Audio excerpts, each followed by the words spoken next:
પાકિસ્તાન સામે યુદ્ધ વિરામ અંગે ટ્રમ્પના દાવાને ફગાવ્યો. ભારતે કહ્યું, વાતચીતમાં વેપારનો ઉલ્લેખ કરાયો નથી. ભારત સરકારે સ્પષ્ટ કહ્યું છે કે જમ્મુ કાશ્મીર સંબંધિત કોઈ પણ મુદ્દો ફક્ત ભારત અને પાકિસ્તાન વચ્ચે દ્વિપક્ષીય રીતે ઉકેલાય, તેમાં કોઈ ત્રીજા પક્ષની ભૂમિકા રહેશે નહીં. વિદેશ મંત્રાલયના પ્રવક્તા રણધીર જયસ્વાલે પ્રેસ કોન્ફરન્સ યોજીને કહ્યું કે પાકિસ્તાને ગેરકાયદે રીતે કબજે કરેલ કાશ્મીરને ખાલી કરવું પડશે. ભારત લાંબા સમયથી આ નીતિ પર ચાલી રહ્યું છે અને તેમાં કોઈ પણ ફેરફાર થશે નહીં. વિદેશ મંત્રાલયે કહ્યું કે ભારત અને પાકિસ્તાનના ડીજીએમઓ વચ્ચે 10 મે વાતચીત થઈ હતી. ત્યારબાદ બંને યુદ્ધ વિરામ પર સંમત થયા હતા. પાકિસ્તાન દ્વારા તે જ દિવસે સવારે 12:37 કલાકે વાતચીત કરવા માટે વિનંતી કરવામાં આવી હતી, કારણ કે ટેકનિકલ કારણોસર તેઓ હોટલાઇન દ્વારા ભારતનો સંપર્ક કરી શક્યા ન હતા. ત્યારબાદ ભારતીય ડીજીએમઓની ઉપલબ્ધતાના આધારે કોલ 15:35 વાગે નક્કી કરાયો હતો. ભારતે સ્પષ્ટ કહ્યું છે કે યુદ્ધ વિરામ પાકિસ્તાનની મજબૂરી હતી, કારણ કે તે દિવસે સવારે ભારતીય વાયુસેનાએ પાકિસ્તાનના મુખ્ય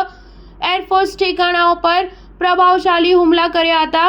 ભારતીય સેનાની તાકાતના કારણે જ પાકિસ્તાનને ફાયરિંગ અને સૈન્ય કાર્યવાહી અટકાવવા મજબૂત કર્યા હતા. તેમણે એમ પણ કહ્યું કે અન્ય દેશો સાથેની વાતચીત દરમિયાન ભારતે એક જ સંદેશો આપ્યો છે કે અમે 22 એપ્રિલે થયેલા આતંકવાદી હુમલાના જવાબમાં માત્ર આતંકવાદી અડ્ડાઓને નિશાન બનાવી રહ્યા છે. જો પાકિસ્તાની સેના ફાયરિંગ કરશે તો ભારતીય સેના પણ જવાબ આપશે. જો પાકિસ્તાન અટકશે તો ભારત પણ અટકી જશે.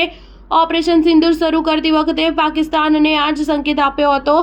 જો કે તે સમયે પાકિસ્તાને ઓપરેશન સિંદૂરની અવગણના કરી. સ્ટાર ન્યૂઝ 7 હંમેશા સચ્ચાઈની સાથે.